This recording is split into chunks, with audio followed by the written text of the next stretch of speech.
Welcome back to College Conversations. I'm Dr. Fedor and I help you navigate college. Please remember to hit subscribe and like and share this video with other students who also might find it helpful. Today, I'm going to talk to you about class participation. I've been receiving emails from students that say after 2 years of a pandemic and going to class largely remotely and so forth, that they just don't feel comfortable going to class. It's like they've forgotten how to be around other people. If you're new to college and you're not sure what's expected, or if you're a college junior or senior, but you started off college with the pandemic and everything, this will be a good review for you.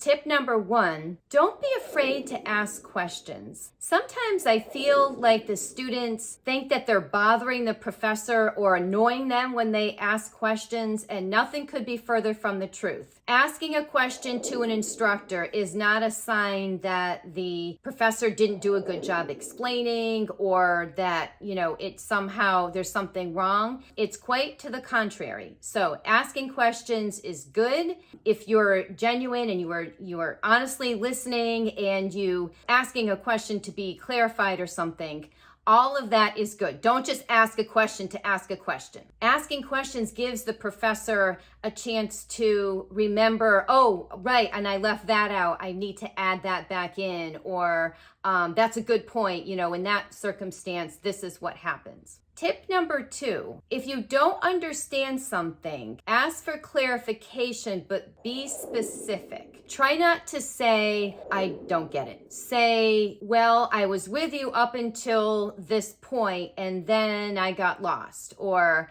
can you give me an example of the same thing, but with a nonprofit organization versus a for-profit organization? Just try to be specific with your questions, because it will save time for the professor to, maybe they don't have to go all the way back to the beginning of something. Maybe you can just pinpoint your issue, your problem, where you kind of lost track, and they can just get right back to helping you understand rather than going all the way back to the beginning. Unless you really need to go all the way back to the beginning. Well, then if you do, then chances are other students in the class also need that.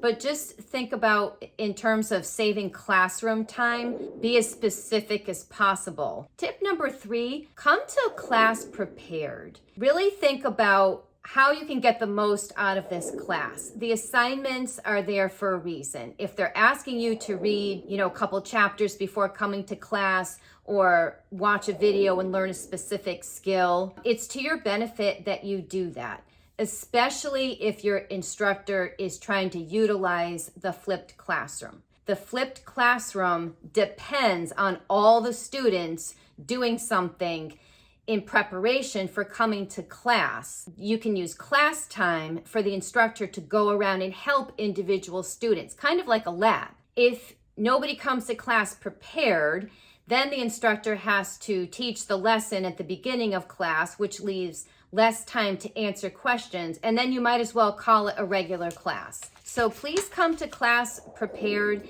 It saves time and effort for everyone involved. Number 4, don't be obnoxious with your eating and drinking and noises and being on your phone. I know that maybe after the pandemic, you're used to going to class online and kind of being in your own space, and that didn't really matter.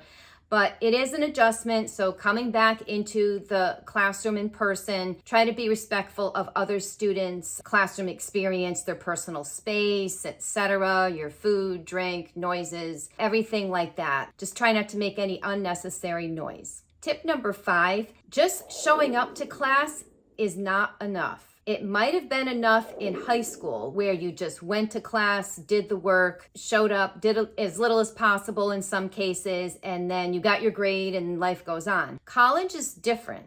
The nature of college invites you to have respectful discourse with other adult students in the classroom. So that means that the instructor and your fellow students, they're expecting you to contribute something to the class, because a robust discussion relies on everyone giving their perspective. And if everybody is quiet, then you can't hear people's perspectives. So think about that. You need to participate. Remember, this is the beginning of your professional network in a lot of cases. You may be working with some of these people in the future. If you stay geographically in the same area and it's a small industry, you may be working with these people. So you need to take that seriously. So to recap, ways to participate in a college classroom environment. First one, don't be afraid to ask questions. That's part of class participation. Second one is try to be specific with your questions and don't say, I don't get it. Be specific. Number 3, come to class prepared. Make sure that you wrote that outline or, did whatever you need, read that chapter, did whatever you needed to do before coming to class. 4, don't be obnoxious with your eating and drinking and noises and so forth. Remember that we're back to being in school in person.